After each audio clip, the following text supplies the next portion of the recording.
यीशु के जन्म की कहानी हजारों साल पहले की बात है। नारेश नामक शहर में मरियम नाम की एक जवान महिला रहती थी। उन दिनों मरियम का यूसुफ नाम के एक आदमी से प्रेम था। एक रात जब मरियम सो रही थी तो ईश्वर ने उसके सपने में गोवरियल नामक के एक स्वर्गदूत को भेजा। उसके मरियम को बताया कि वह जल्द ही एक पवित्र आत्मा वाले पुत्र को जन्म देगी, इसका नाम उसके यीशु रखना हो। तो यह बात मरियम ने अपने साथी यूसुफ को बताई। तो बदनामी के डर से इस खबर को सुनते ही यूसुफ ने मरियम से अलग होने का फैसला कर लिया।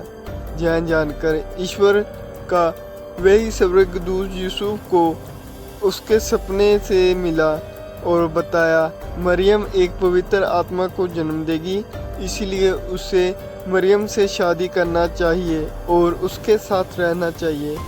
उस स्वर्गदूत की बात सुनकर यूसुफ ने ऐसा ही किया।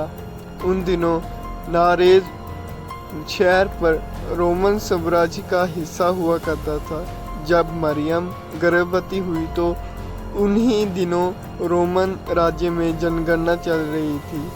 राज्य के नियमों के अनुसार यूसुफ और उसकी पत्नी मरियम भी जनगणना में अपना नाम लिखवाने के लिए यरूशलेम के बैतलहम नगर के चले गए। हालांकि बैतलहम में उन्हें रहने के लिए कोई स्थान नहीं मिला, जिस वजह से वे दोनों एक गौशाले में रुक गए।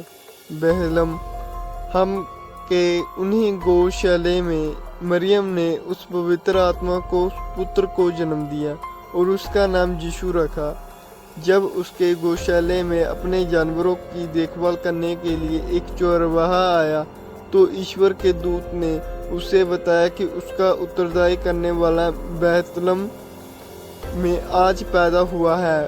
पहले तो उसने इस बात पर यकीन नहीं हुआ, लेकिन जब उसने गौशाला में मरियम, यूसुफ और यीशु को देखा तो वह हैरान रह गया। वही यीशु के जन्म के समय आसमान में एक तेज चमकता हुआ सितारा भी दिखाई दिया था। उसे देखकर एक दूर से शहर में रहने वाले 3 ज्योतिषी भी यीशु के जन्म की खबर को समझ गए थे।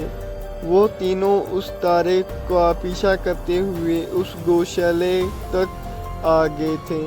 वहां पहुंचकर उन्होंने प्रभु यीशु को प्रणाम किया।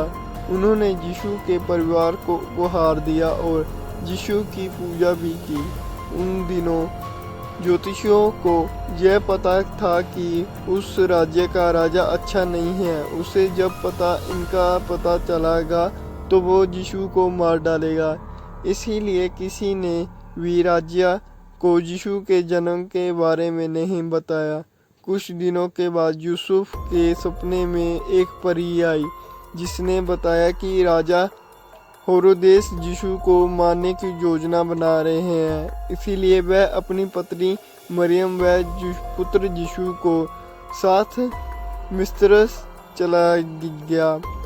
वहीं जब दुष्ट राजा हेरोदेस को यीशु की कोई जानकारी नहीं मिली तो उसने बैतलहम के सभी छोटे बच्चों को मारने का आदेश दे दिया।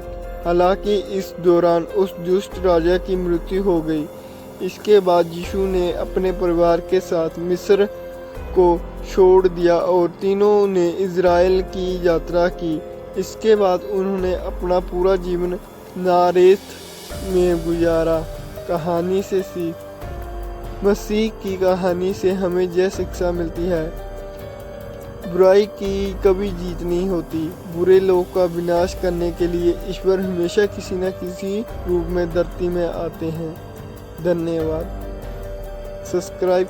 अगर आप हमारी कहानी पर नए हैं तो कृपया करके हमारे चैनल पर लाइक और सब्सक्राइब करना मत भूलें। मिलते हैं हम इसी प्रकार अपनी नई कहानी में। धन्यवाद।